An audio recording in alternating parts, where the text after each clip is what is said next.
കേരളത്തിന്റെ പടിഞ്ഞാറൻ തീരത്ത് അറബിക്കടലിന്റെ തിരമാലകൾ ശാന്തമായി തീരം തഴുകുന്ന ഒരു നഗരം ഉണ്ടായിരുന്നു. ആ നഗരത്തിന്റെ പേരാണ് കോഴിക്കോട്ട്. ഇന്ന് നമ്മൾ അറിയുന്ന കോഴിക്കോട്ട് ഒരു കാലത്ത് ലോക വ്യാപാരത്തിന്റെ ഹൃദയഭാഗമായിരുന്നു. അവിടെ ഭരിച്ചിരുന്ന രാജാക്കന്മാരെ സാമൂതിരി എന്ന് വിളിച്ചു. സാമൂതിരിയുടെ കഥ ഒരു രാജാവിൻ്റെ കഥ മാത്രമല്ല, കേരളത്തിൻ്റെ സമ്പദ്വ്യവസ്ഥയുടെ, വ്യാപാരത്തിൻ്റെ, സംസ്കാരത്തിൻ്റെ ഒരു വലിയ അധ്യായമാണ്. കാലം പല നൂറ്റാണ്ടുകൾക്ക് മുൻപ് കേരളത്തിലെ ചെറിയ നാടുകൾ ചെറുഭരണകൂടങ്ങൾ ആയി വിഭജിക്കപ്പെട്ടിരുന്ന ഒരു കാലഘട്ടം. ആ സമയത്ത് എരനാട് എന്ന സ്ഥലത്ത് ഒരു ചെറിയ ഭരണകുടുംബം ഉണ്ടായിരുന്നു. അവരാണ് പിന്നീട് കോഴിക്കോട് സാമൂതിരിമാരായി മാറിയത്. എരനാടിൻ്റെ രാജാക്കന്മാർ ആദ്യം വലിയ ശക്തിയുള്ളവരായിരുന്നില്ല. പക്ഷേ അവരുടെ മനസ്സിൽ ഒരു ലക്ഷ്യം ഉണ്ടായിരുന്നു: കടലിലേക്കുള്ള വഴി നേടുക. കാരണം അന്നത്തെ കാലത്ത് കടൽ വ്യാപാരമായിരുന്നു ഏറ്റവും വലിയ സമ്പത്ത്. അറബിക്കടലിലൂടെ അറബികൾ, ചൈനക്കാർ, മറ്റു വിദേശ വ്യാപാരികൾ കേരളത്തിലേക്ക് എത്തിച്ചേരും. മസാലകൾ, പ്രത്യേകിച്ച് കുരുമുളക്, ആ ലോകത്ത് വളരെ വിലപ്പെട്ടവയായിരുന്നു. അതുകൊണ്ടാണ് കോഴിക്കോട് പോലുള്ള തുറമുഖങ്ങൾ വലിയ പ്രാധാന്യം നേടിയത്. എരനാട് രാജാക്കന്മാർ തങ്ങളുടെ ഭൂമി വികസിപ്പിച്ച് കടലിലേക്കുള്ള വഴി കണ്ടെത്താൻ ശ്രമിച്ചു. അവർ യുദ്ധങ്ങളും സഖ്യങ്ങളും നടത്തി. മന്ദഗതിയിൽ അവർ കോഴിക്കോട് പ്രദേശം സ്വന്തമാക്കി.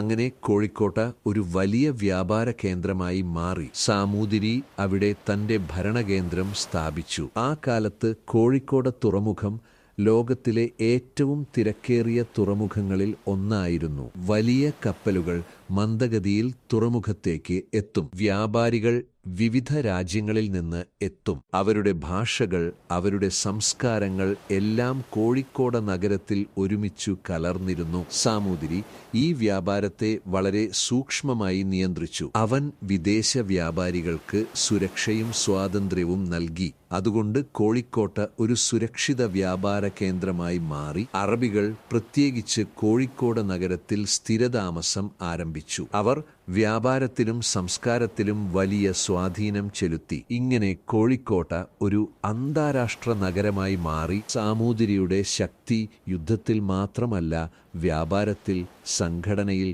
ഭരണത്തിൽ. അവൻ മനസ്സിലാക്കി ഒരു രാജ്യം ശക്തമാകുന്നത് വ്യാപാരത്തിലൂടെയാണ്. അതിനാൽ അവൻ തൻ്റെ മുഴുവൻ ശ്രദ്ധയും കോഴിക്കോട് നഗരത്തിന്റെ വികസനത്തിലേക്ക് തിരിച്ചു. വർഷങ്ങൾ കടന്നുപോയപ്പോൾ സാമൂതിരിയുടെ ശക്തി കൂടിക്കൂടി വന്നു. അവന്റെ പേര് കേരളത്തിലെ ഏറ്റവും ശക്തനായ ഭരണാധികാരികളിൽ ഒരാളായി മാറി. ഇതാണ് കോഴിക്കോട് സാമൂതിരിയുടെ ഉയർച്ചയുടെ തുടക്കം. ഒരു ചെറിയ പ്രദേശത്തിൽ നിന്ന് ലോക വ്യാപാരത്തിന്റെ കേന്ദ്രമായി മാറിയ നഗരത്തിന്റെ കഥ. ഇനി ഈ കഥ മുന്നോട്ടു പോകുമ്പോൾ പുതിയ ആളുകളും പുതിയ സംഭവങ്ങളും കേരളത്തിൻ്റെ ചരിത്രം തന്നെ മാറ്റാൻ പോകുന്നു. കാലം മുന്നോട്ട് നീങ്ങി കോഴിക്കോട് തുറമുഖം ഇനിയും കൂടുതൽ തിരക്കേറിയതായി മാറി. അറബികൾ, പേർഷ്യക്കാർ, ചൈനക്കാർ, ലോകത്തിൻ്റെ വിവിധ ഭാഗങ്ങളിൽ നിന്നുള്ള വ്യാപാരികൾ ഇവിടെ എത്തിച്ചേരുന്നുണ്ടായിരുന്നു. സാമൂതിരിയുടെ ഭരണത്തിൽ വ്യാപാരം സമൃദ്ധമായി തുടരുകയായിരുന്നു. എന്നാൽ കടലിൻ്റെ അകലങ്ങളിൽ ഒരു പുതിയ ശക്തി ഉയർന്നു വരികയായിരുന്നു. യൂറോപ്പിൽ നിന്നുള്ള ഒരു രാജ്യം പുതിയ സമുദ്രപാതകൾ കണ്ടെത്താൻ ശ്രമിച്ചു. അവരുടെ ലക്ഷ്യം ഒരു കാരണത്താൽ മാത്രമല്ല, മസാലകൾ, പ്രത്യേകിച്ച് കേരളത്തിൻ്റെ കുരുമുളക്, ആ സമ്പത്ത് നേരിട്ട് സ്വന്തമാക്കാൻ അവർ കടലിലൂടെ ഒരു പുതിയ വഴി കണ്ടെത്തി. 1498 ഒരു വലിയ സംഭവമുണ്ടായി.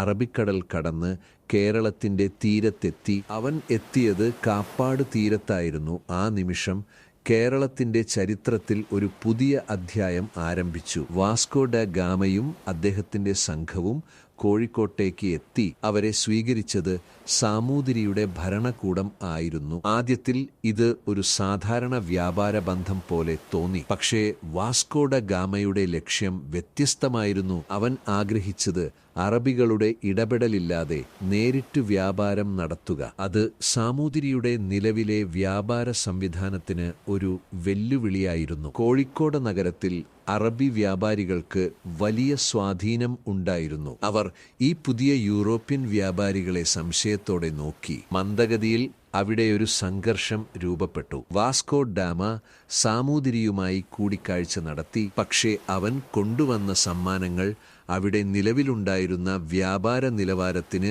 തുല്യമല്ലായിരുന്നു. അതുകൊണ്ട് സാമൂതിരിയുടെ കോടതിയിൽ അവന് വലിയ പ്രാധാന്യം ലഭിച്ചില്ല. ഈ ചെറിയ സംഭവങ്ങൾ പോലും ഭാവിയിൽ വലിയ സംഘർഷങ്ങൾക്ക് കാരണമായി. വാസ്കോ ഡ ഗാമ തിരിച്ചു പോയെങ്കിലും അവൻ വീണ്ടും വരുമെന്ന് ഉറപ്പായിരുന്നു. അവൻ തിരിച്ചെത്തിയത് കപ്പലുകളും ആയുധങ്ങളും നിറഞ്ഞ ഒരു ശക്തിയായി. ഇപ്പോൾ അവരുടെ ലക്ഷ്യം വ്യാപാരം മാത്രം അല്ല, നിയന്ത്രണം, കടൽ വ്യാപാരത്തിന്റെ മുഴുവൻ അധികാരം സ്വന്തമാക്കുക. അങ്ങനെ പോർച്ചുഗീസുകാരും സാമൂതിരിയും തമ്മിലുള്ള സംഘർഷം ആരംഭിച്ചു. കടലിൽ പലപ്പോഴും ഏറ്റുമുട്ടലുകൾ നടന്നു. പോർച്ചുഗീസ് കപ്പലുകൾ ആധുനിക ആയുധങ്ങളുമായി എത്തി. പക്ഷേ സാമൂതിരി തന്റെ ശക്തമായ സഖ്യങ്ങളും പ്രാദേശിക അറിവും ഉപയോഗിച്ചു. അവൻ ഒറ്റയ്ക്കായിരുന്നില്ല. അറബി വ്യാപാരികളും മറ്റു പ്രാദേശിക ശക്തികളും അവന്റെ പിന്തുണയായിരുന്നു. കോഴിക്കോട് തീരത്ത് യുദ്ധത്തിന്റെ നിഴൽ വീണു. വ്യാപാരത്തിനായി വന്ന കടൽ ഇപ്പോൾ സംഘർഷത്തിന്റെയും അധികാരത്തിന്റെയും വേദിയായി മാറി. സാമൂതിരി തന്റെ ഭരണവും വ്യാപാരവും സംരക്ഷിക്കാൻ ശക്തമായി മുന്നോട്ട് നീങ്ങി. ഈ സംഘർഷം ഒരു ചെറിയ യുദ്ധമല്ലായിരുന്നു, കേരളത്തിന്റെ ഭാവി തന്നെ മാറ്റിയ ഒരു തുടക്കമായിരുന്നു. ഈ കഥയുടെ അടുത്ത ഭാഗത്തിൽ ഈ സംഘർഷം എങ്ങനെ വൻ യുദ്ധങ്ങളിലേക്ക് മാറി, സാമൂതിരി എങ്ങനെ പ്രതികരിച്ചു, കേരളത്തിന്റെ കടൽ ചരിത്രം എങ്ങനെ മാറി, എല്ലാം നമ്മൾ കാണും. കടൽ ഇനി ശാന്തമല്ലായിരുന്നു. കോഴിക്കോട് തീരത്ത് തിരമാലകൾ പഴയ പോലെ മൃദുവായി തീരം തഴുകിയെങ്കിലും അവയുടെ ഉള്ളിൽ ഒരു പുതിയ സംഘർഷത്തിന്റെ നിഴൽ ഉണ്ടായിരുന്നു. പോർച്ചുഗീസുകാർ ഇപ്പോൾ വ്യാപാരികളായി മാത്രമല്ല, ആയുധധാരികളായി, അധികാരം തേടുന്നവരായി മാറി. അവർ കടലിലൂടെ വരുന്ന കപ്പലുകൾ നിയന്ത്രിക്കാൻ ശ്രമിച്ചു.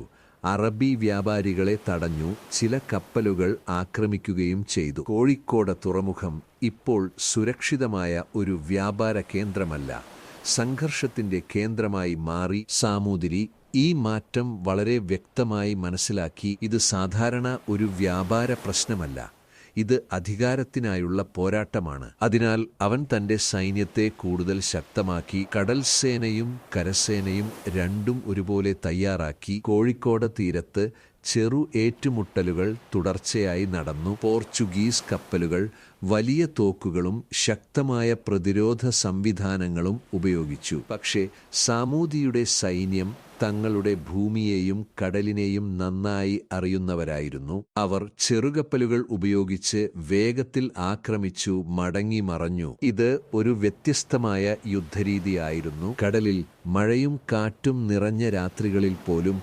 യുദ്ധത്തിന്റെ ശബ്ദം കേൾക്കാമായിരുന്നു. വ്യാപാര കപ്പലുകൾ ഇപ്പോൾ ഭയത്തോടെ സഞ്ചരിച്ചു. അറബികൾ സാമൂതിരിയുടെ പക്കൽ നിന്നു. അവർക്കും ഈ പോരാട്ടം അത്രയും പ്രധാനമായിരുന്നു. കാരണം ഇത് അവരുടെ വ്യാപാര ജീവിതത്തെയും ബാധിച്ചു. പോർച്ചുഗീസുകാർ കോഴിക്കോട് നിയന്ത്രിക്കാൻ ശ്രമിച്ചു. ചിലപ്പോഴൊക്കെ അവർ ആക്രമണങ്ങൾ നടത്തി തീരപ്രദേശങ്ങൾ നശിപ്പിച്ചു. പക്ഷേ സാമൂതിരി കീഴടങ്ങിയില്ല. അവൻ തിരിച്ചടിച്ചു.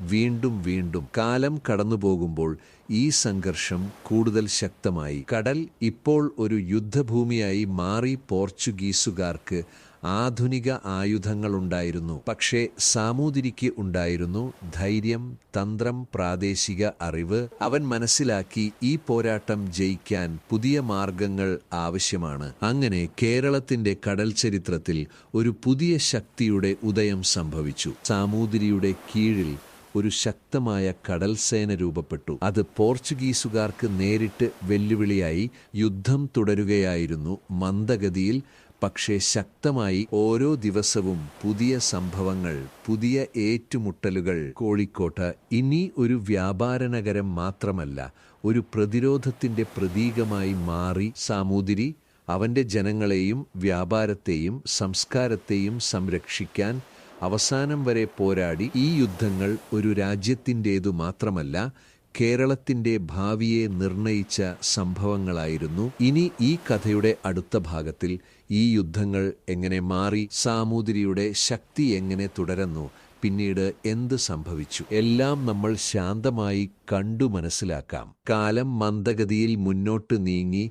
കടലിലെ യുദ്ധങ്ങളും സംഘർഷങ്ങളും മന്ദഗതിയിൽ കുറയാൻ തുടങ്ങി. പോർച്ചുഗീസുകാർ ഇപ്പോൾ അവരുടെ ശക്തി നിലനിർത്താൻ ശ്രമിച്ചുകൊണ്ടിരുന്നു. പക്ഷേ കേരളത്തിന്റെ തീരത്ത് അവർക്ക് മുഴുവൻ നിയന്ത്രണം നേടാൻ കഴിഞ്ഞില്ല. സാമൂതിരി തന്റെ നിലപാട് ഒരിക്കലും വിട്ടുകൊടുത്തില്ല. വ്യാപാര സ്വാതന്ത്ര്യം അവന്റെ പ്രധാന ലക്ഷ്യമായി തുടരുകയായിരുന്നു. കാലക്രമേണ മറ്റു യൂറോപ്യൻ ശക്തികളും ഇന്ത്യയിലെത്തി. ഡച്ച്, ഇംഗ്ലീഷുകാർ, പുതിയ ശക്തികൾ, പുതിയ സഖ്യങ്ങൾ, പുതിയ മാറ്റങ്ങൾ. കേരളത്തിന്റെ ചരിത്രം മറുവശത്തേക്ക് നീങ്ങാൻ തുടങ്ങി. എന്നാൽ കോഴിക്കോട് സാമൂതിരിയുടെ സ്ഥാനവും സ്വാധീനവും മുറുകെ നിലനിന്നു. വ്യാപാരത്തിന്റെ കേന്ദ്രമായ കോഴിക്കോട്ട് ഇന്നും തന്റെ പ്രാധാന്യം നഷ്ടപ്പെടുത്തിയില്ല. കടൽ വീണ്ടും ശാന്തമായി. വ്യാപാര കപ്പലുകൾ മന്ദഗതിയിൽ വീണ്ടും യാത്ര തുടർന്നു. കോഴിക്കോട് നഗരത്തിലെ ജീവിതം വീണ്ടും ഒരു സമാധാനത്തിലേക്ക് മടങ്ങി. സാമൂതിരിയുടെ ഭരണകാലം യുദ്ധങ്ങൾക്കും സംഘർഷങ്ങൾക്കും മാത്രമല്ല, സംഘടിതമായ ഭരണത്തിനും വ്യാപാര വളർച്ചയ്ക്കും സാംസ്കാരിക ഐക്യത്തിനും ഒരു ഉദാഹരണമായിരുന്നു. അറബികൾ, പ്രാദേശികർ, മറ്റു സംസ്കാരങ്ങൾ എല്ലാം ഒരുമിച്ചു ജീവിച്ചിരുന്ന ഒരു നഗരം. അതായിരുന്നു കോഴിക്കോട്. സാമൂതിരി ഒരു രാജാവ് മാത്രമല്ലായിരുന്നു, അവൻ ഒരു ദർശകനായിരുന്നു. അവൻ മനസ്സിലാക്കി, ശക്തി മാത്രം മതിയാകില്ല. ഐക്യം, വ്യാപാരം, വിശ്വാസം ഇവയാണ് ഒരു രാജ്യത്തെ നിലനിർത്തുന്നത്. കാലം മാറി, രാജാക്കന്മാർ മാറി, ഭരണരീതികൾ മാറി. പക്ഷേ സാമൂതിരിയുടെ കഥ ഇന്നും നിലനിൽക്കുന്നു. കടലിന്റെ ശബ്ദത്തിൽ, തിരമാലകളുടെ ചലനത്തിൽ, കോഴിക്കോട്ടിന്റെ വഴികളിൽ. ഒരു പഴയ കാലത്തിന്റെ ഓർമ്മയായി നമ്മൾ ഈ കഥയിൽ കണ്ടത് ഒരു ചെറിയ ഭരണകുടുംബത്തിന്റെ ഉയർച്ച, ലോകവ്യാപാരത്തിന്റെ കേന്ദ്രമായ ഒരു നഗരത്തിന്റെ വളർച്ച, വിദേശ ശക്തികളോട് നടത്തിയ പോരാട്ടം, അവസാനം സമാധാനത്തിലേക്ക് മടങ്ങിയ ഒരു കാലഘട്ടം. ഇത് കേരളത്തിന്റെ ചരിത്രത്തിലെ ഒരു വലിയ അധ്യായമാണ്. ഇപ്പോൾ കടൽ വീണ്ടും ശാന്തമാണ്. തിരമാലകൾ മന്ദഗതിയിൽ തീരം തഴുകുന്നു. ഒരു കഥ അവസാനിക്കുമ്പോൾ മറ്റൊരു കഥ തുടങ്ങുന്നു. അങ്ങനെ കോഴിക്കോട് സാമൂതിരിയുടെ കഥയും മന്ദഗതിയിൽ നമ്മുടെ മനസ്സിൽ ഒരു ശാന്തമായ ഓർമ്മയായി തുടരുന്നു.